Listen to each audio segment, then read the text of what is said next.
Драги гледачи, во оваа емисија на Инфорегионот ќе поразговараме за државната компанија Еврокомпозит, каде што 50-тината преостанати вработени се оставени буквално на милост и немилост од својот работодавец, а тоа е државата. За 14 месеци имаат земено само 14.500 денари плата. Во овој изминат период никој, ама буквално никој, не дошол и да ги праша овие луѓе како живеат без денар во екот на една страшна пандемија и во екот на една од најголемите светски економски кризи. Државата како нивни газда ги крши буквално нивните основни права. Ниту ги отпушта од работа, ниту пак им го дава тоа што законски им следува. Освен тоа што не им дава плата, не им се исплатени ниту пензиското, ниту здравственото осигурување. Некоја приватна компанија да го правеше ова, досега можеби кривично ќе одговараше. Но кога станува збор за државата, по се изгледа тука неа законот не ја фаќа. Добре дојде за моите двајца соговорници, Роберт Велјановски, вработен се уште во оваа компанија, но на хартија, а од неа реално не добиваш ништо. И мојот втор соговорник, Пеце Велјановски, кој што е еден од 150-тината поранешни вработени во оваа компанија, кој што замина како технолошки вишок. Оваа емисија започнуваме со Роберт. Роберт, како што кажав во мојата најава, за повеќе од година дена или за 14 месеци буквално никој не ве прашал од страна на државата како вие преживувате без ниту еден денар. Па еве, јас сакам тоа прашање да ви го поставам, како еден човек може да живее без ниту еден денар 14 месеци, односно со 14.500 денари вкупно земено. Значи, добар ден, најпрво да кажеме. Малце да ве поправам тука, значи не се 50 вработени, станавме уште 40 вработени. Што се случи со другите? Значи, за жал имаме неколку од вработените што ни починаја, чекајќи ги нивните права, нивните плати, нивните примања, од нервози, од некој од ковид ситуацијава, значи си заминаја од овој свет. Значи, како што кажавте, со 14.500 денари, ние сме од декември минатата година, значи 2019 година зедовме во декември една плата од 10.000 денари, наредни пари кога ги зедовме беа 2020 декември помош од државата 14.500 денари.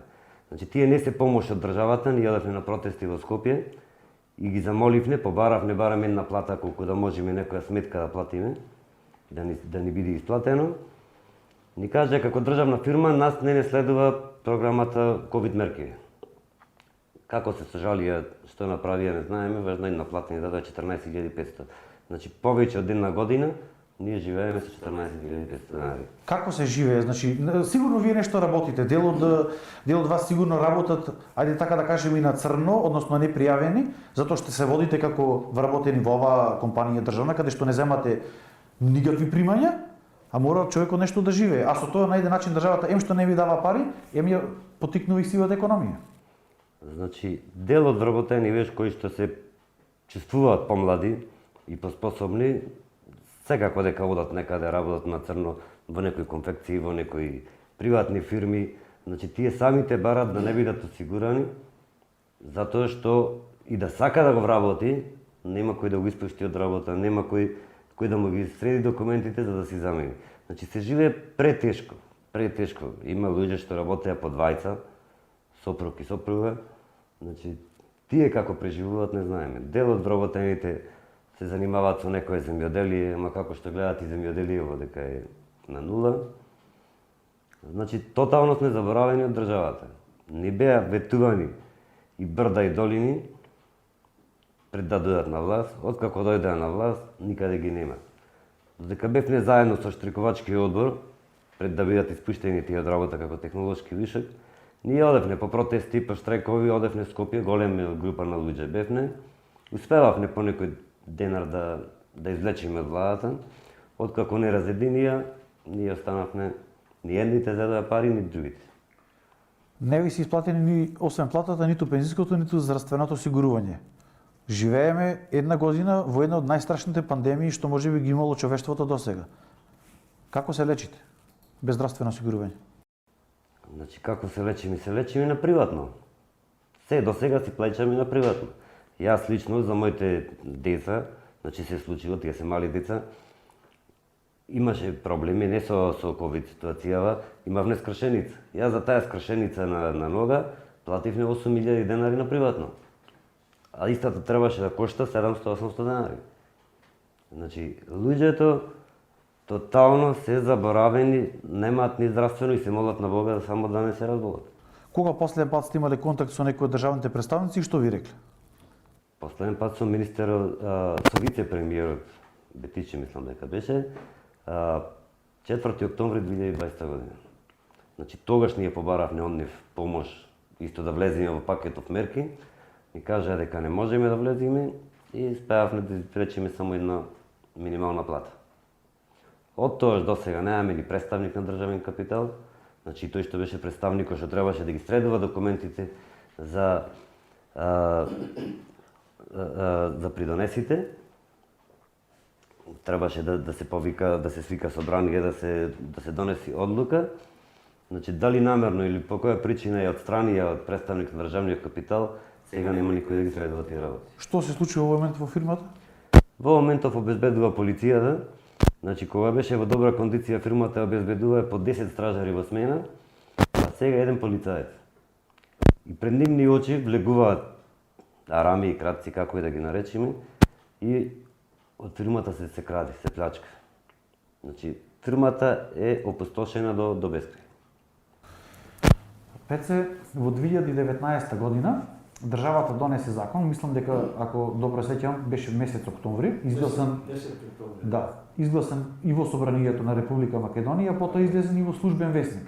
Дека ќе бидат платени неисплатените придонеси од 2012 година до 2019 година. 150 вработени од вас заминаа како технолошки вишок, надевајќи се дека ќе бидат исплатени тие придонеси, но денес сме 2021 година, придонесите не се исплатени, иако излезе во службен весник тоа. Отпремнините кои што законски ви следуваат, не ви се исто така исплатени, а исто така државата ви должи на секој вработен во просек некаде, како што знам, од 4 до 5.000 евра од неисплатени плати. Па вака, ние кога заминавме како технолошки вишок, имаше една...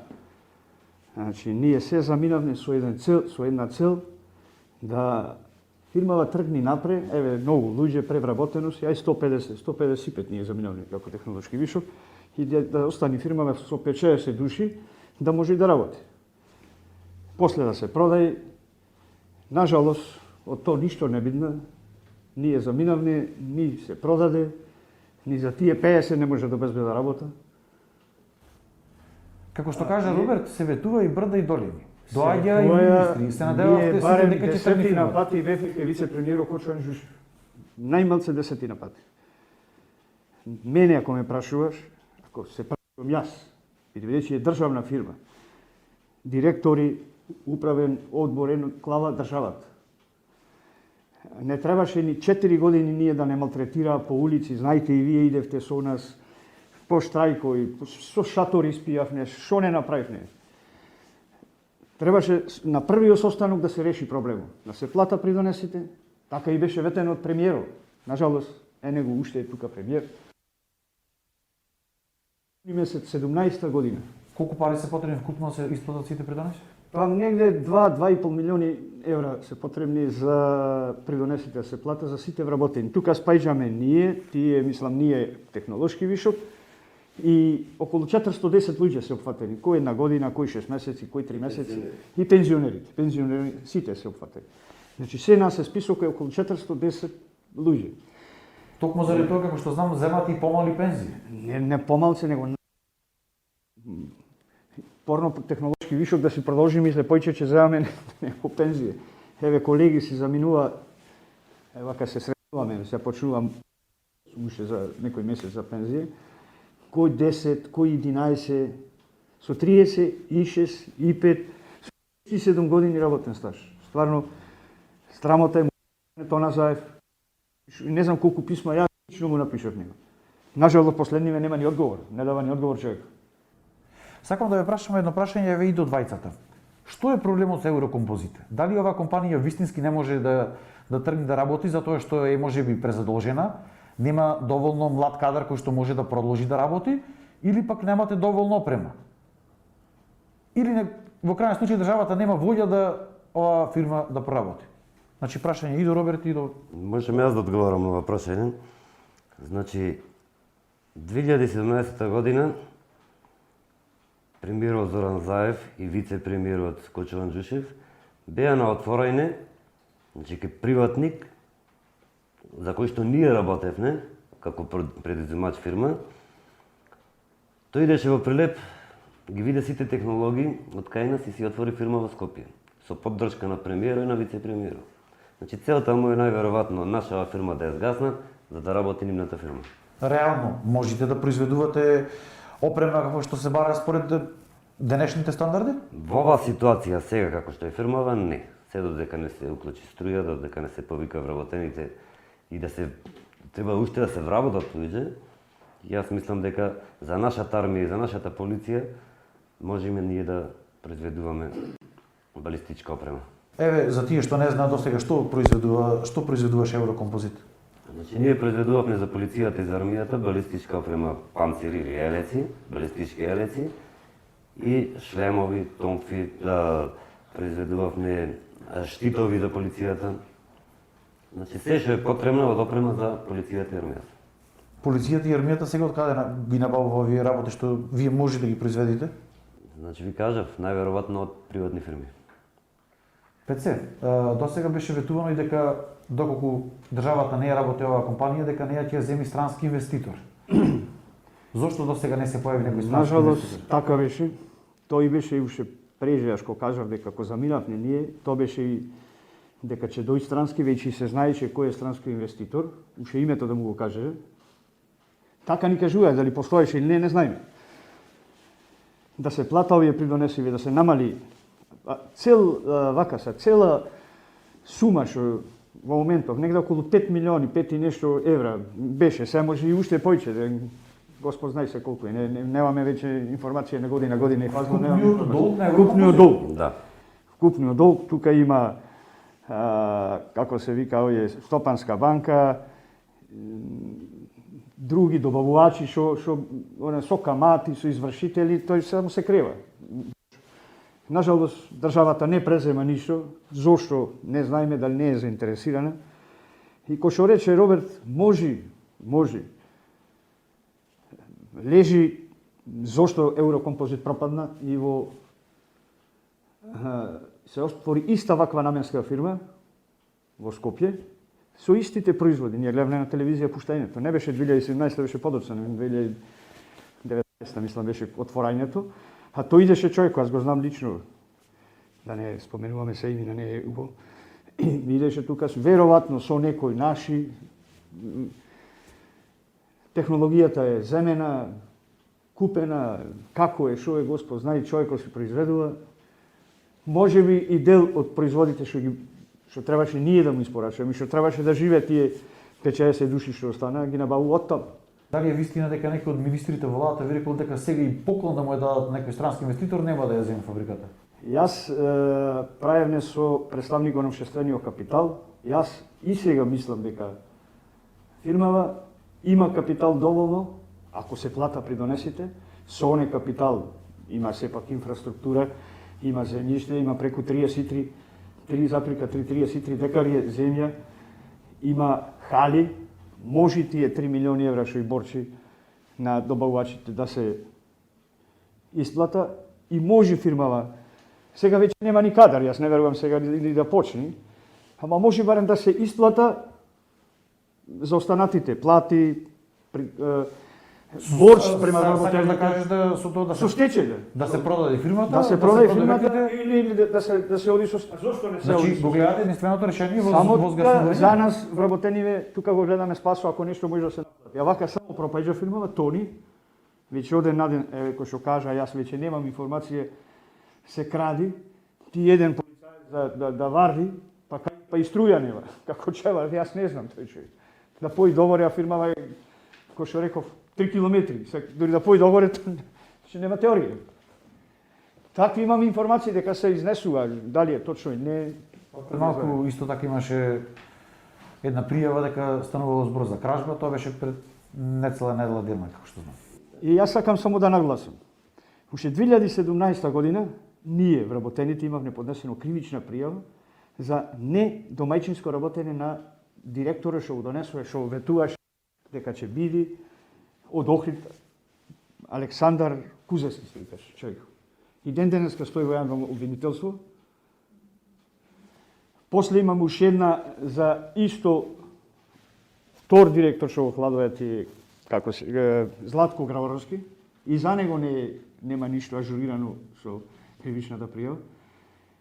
Значи во неколку години двајца директори што се клајни од власта, кривични пријави, не значи што чекаш ти од таа фирма?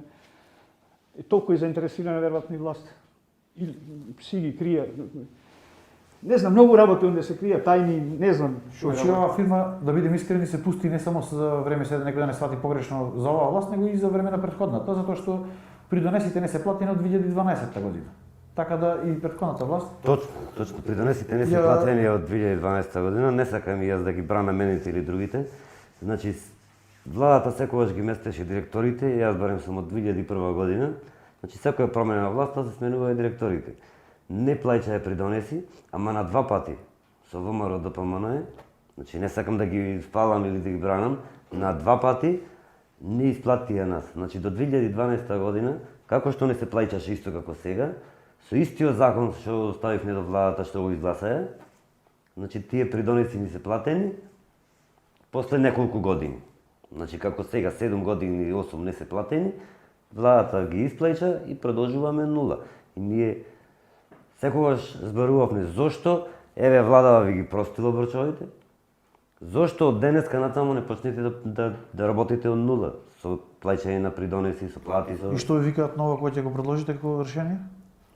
Значи директорите му е интерес само колку повеќе пари тие да земат. Нема изговор, нема пари ти. Толку се пари, сакате или придонеси или платите. Тоа беше изговор. Може како што рече минатата власт ни плати придонесите за 10 години, тоа не можеме да речеме дека не е така, кога беше така. За 10 години ни се плати од 2002 до 2012. Од 2012 до 2016 пак се направи. Се донесе закон, се изгласа во собрание, ама на таа последна средба кога бевме со вице-премиерот, вика нема пари во буџетот предвидено за Еврокомпозит. За 2021 година. За 2021 година. Значи не е средена, вика, документацијата, не е спремно ништо, тек во 2021 година да го средиме, за да влезете во буџет за 2022 година. Во декември месец бевне ние на приеми кај председател на собранието Тала Жафери. Роберт не беше, мислам. Ние неколку души бевне и јас му го поставив прашањето. Вие сте председател, така рече, законот знам го потпишеш. Добро, оти не се остварува законот. Тоа е владата рече. Добра влада. Еве, например, вие сте истата стара нова влада. Имаше поднесен амандман во Комисијата за финансирање и буџет, со кој баравме ние да влезе во буџетот за 2021 година, за оваа сега. Во Комисијата за финансирање покрај ВМРО го поднесе на наше барање, не го поднесе тие сами, ние му рековме. Еве, јас и Роберт му рековме. Да го поднесат и останат. И луѓето го поднесат. Знаете, власта не поднесува амандмани.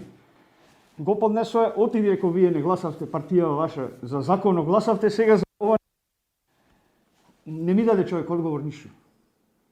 Затоа што немаше одговор, што одговор ќе ми даде. Да дадевте вие од дуи гласови, ќе поминеше амандманот. Значи, овде излезе заеднички заговори. Не се...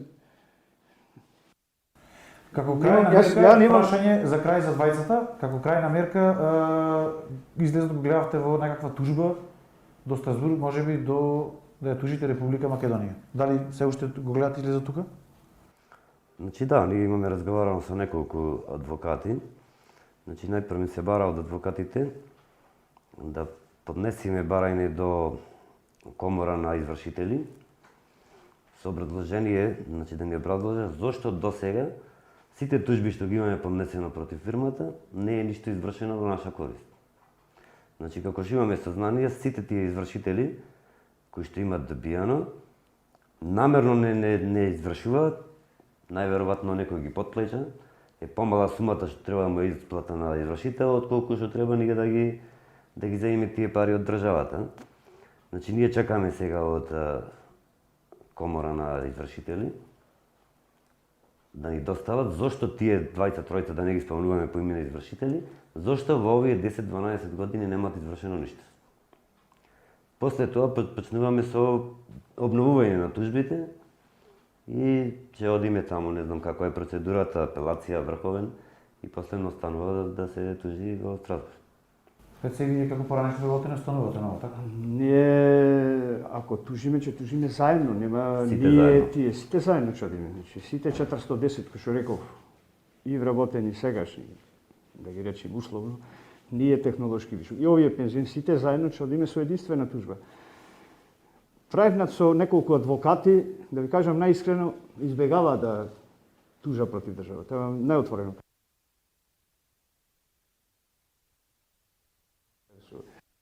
Колеги, поедовне избегава, викава, законот е донесен, точно, за извршување на законот нигде не пишува. Да поднесеме, вика, ние обвинение. Одма ќе ми падни во вика, може утре ќе плати, оди не пишу, рокот не е пробиен, што има вистина. Сега с не размислување, ни го препорача, до сите политички партии да поднесеме едно барање за да измена на законот што се донесе 2019 година до сите буквално Левица, СДС, сите во парламента што се. Да се клај повторно на дневен ред и со измени, со точен, конкретен датум до кога би се платили придонесите. Не вака на живи мајка. Ова може дека нема да плати. Кога? Кој има пари?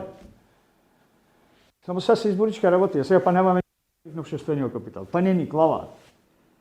Управен одбор имаше кога го нема исто. Така да изгледа на оваа фабрика власта заборај. Ние, јас отворено кажувам дека нема да престаниме со протести. Уште то ни останува, друго не ни преостанува. Нека се за пролет, еве сега и пандемијава, и тоа не оди, не е во ред сега да се клаваме ние во ризик, кај и онака сме во ризик, више дополнително.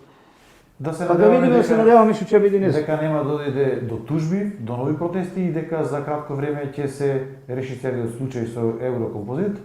Ви благодарам на двајцата за гостувањето. Да се надеваме да го слушни ова власта, ако сака да го слушни. А го зна проблемот, многу го зна. И што викаме ние, плаќање на придонесите од не се тие затоа што државата дава огромни средства за фондов за пензија, најме дека слаб е, нема и државата од буџетот дава. Така да овие 2 милиони евра тие нема ни да ги плата. Условно нема да ги плата. Значи не менува ништо. А ние ќе биде голема придобивка што сите што ќе замина пензија, ќе зема барем на достојна, да не речем, тоа кој е достојна 13.000. 13-14 фазла до сега нема никој за мене. Иако се плата придонес. Значи 3.000 денари повеќе од 3 зависи до 4, спрема. До 4 фазла ќе. Ако тука да најдоја да штеда на нас, тогаш нека му.